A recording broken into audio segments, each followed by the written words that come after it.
Hello दोस्तों। आज हम एक बहुत ही इंटरेस्टिंग जर्नी पर जा रहे हैं जहां हम देखेंगे कि कैसे एक वक्त का सबसे ताकतवर empire Roman empire religiously transform हुआ।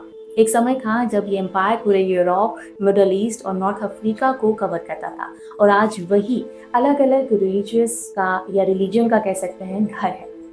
स्टार्टिंग विद एंशियंट टाइम, जब रोमन एम्पायर बहुत ही पोलिथिस्टिक हुआ करता था, यानी कई देवताओं को वहाँ पे माना जाता था जैसे जुपिटर, मार्स और वीनस। लेकिन वक्त के साथ साथ क्रिश्चियनिटी, इस्लाम और कई और फेथ्स उभरे और आज के रिलीजियस मैप पर उनके निशान दिखाई दे रहे हैं। शुरुआत में रोमन एम्पायर का धर्म बहुदेववादी था, यानी कि रोम के लोग कई देवताओं की पूजा करते थे।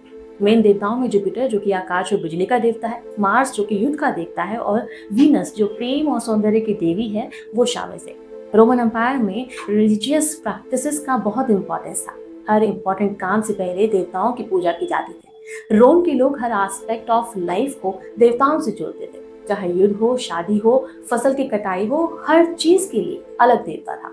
जैसे जूनो को विवाह मातृत्व की देवी माना जाता था। हर परिवार अपने घर में भगवान की छोटी मूर्तियों को रखते थे।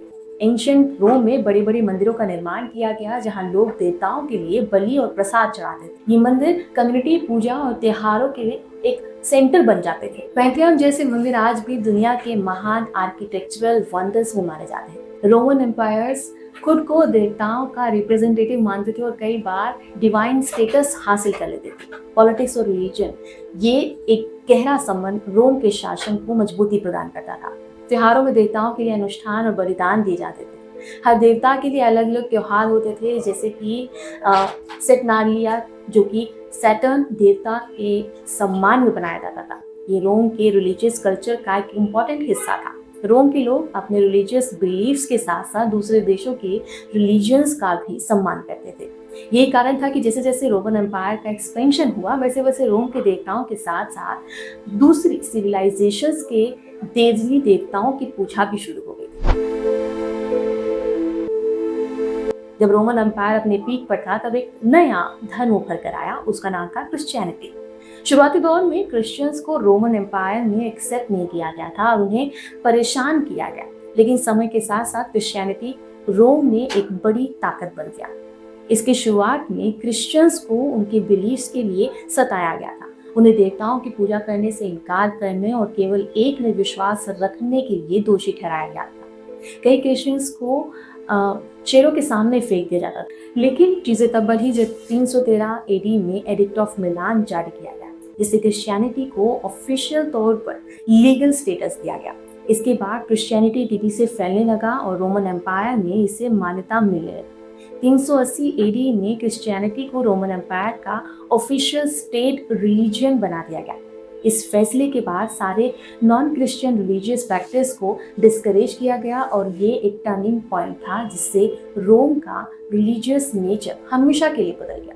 इस दौरान रोम के हर बड़े शहर में चर्च बनाए गए और रिलीजियस लीडर के रूप में काफी लोगों को एस्टैब्लिश किया गया।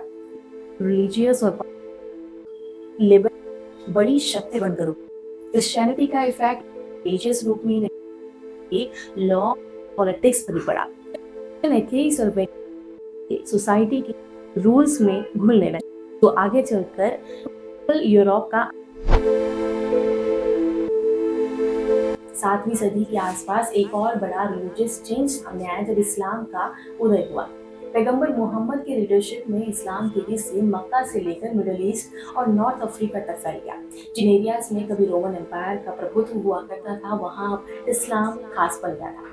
पैगंबर मोहम्मद की मृत्यु के बाद इस्लाम तेजी से फैला और कई लोग मुस्लिम एम्पायर का उदय भी हुआ। रोम के पुराने एरियाज पर कब्जा कर लिया गया, खासकर नॉर्थ अफ्रीका और मिडिल ईस्ट में। मिडिल ईस्ट जहां कभी क्रिश्चियंस और यहूदी पॉपुलेशन रहा करती थी, अब इस्लाम का मेन सेंटर बन गया था। बगदाद और काहिरा जैसे शहर इस्लामी शिक्षा और संस्कृति के सेंटर बन गए थे। नॉर्थ अफ्रीका, जहां पर पहले कभी रोमन एम्पायर्स का कंट्रोल हुआ करता था, अब इस्लाम के तहत आ गया था।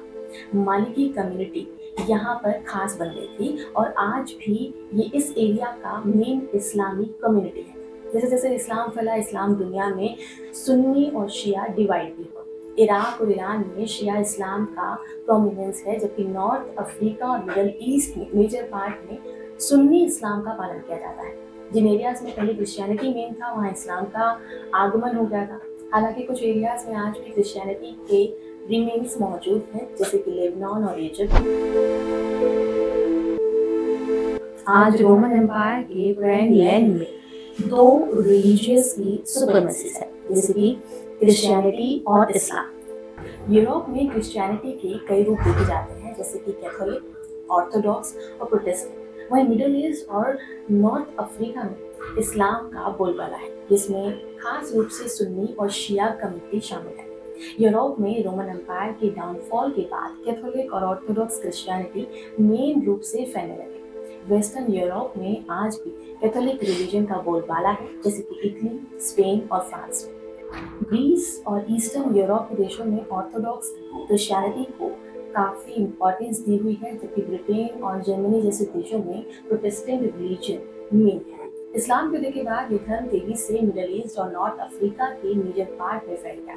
आज सुन्नी इस्लाम तुर्की, सऊदी अरब, अफ्रीका जैसे कई पार्ट्स में शिया इस्लाम ईरान और इराक मेन रूप में पाया गया। कुछ एरियाज में अलग अलग रिलीजन का मेल दिखा जा सकता है।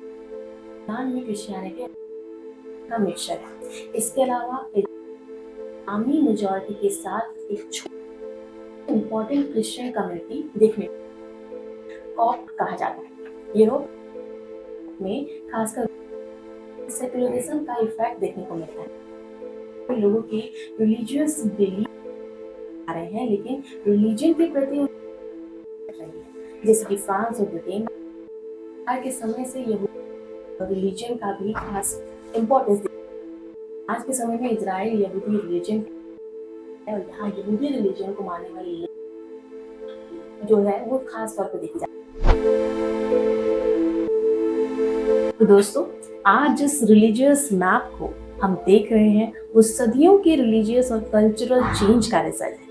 रोमन एम्पायर की शुरुआत में जो धरती पॉलिथिज्म से भरी हुई थी, आज वो मेन रूप से क्रिश्चियनिटी और इस्लाम रिलीजन के बीच में डिवाइड हो गए। ये रिलीजियस चेंजेस ना केवल सोसाइटी को अफेक्ट करते हैं, बल्कि कल्चर, पॉलिटिक्स और वर्ल्ड रिलेशन पर भी इसका गहरा असर दिखने को मिलता है। आपको ये जानकारी कैसी लगी हमें कमेंट सेक्शन में जरूर बताएं और हमारे वीडियो को अपने दोस्तों के साथ जरूर शेयर करें। नमस्कार।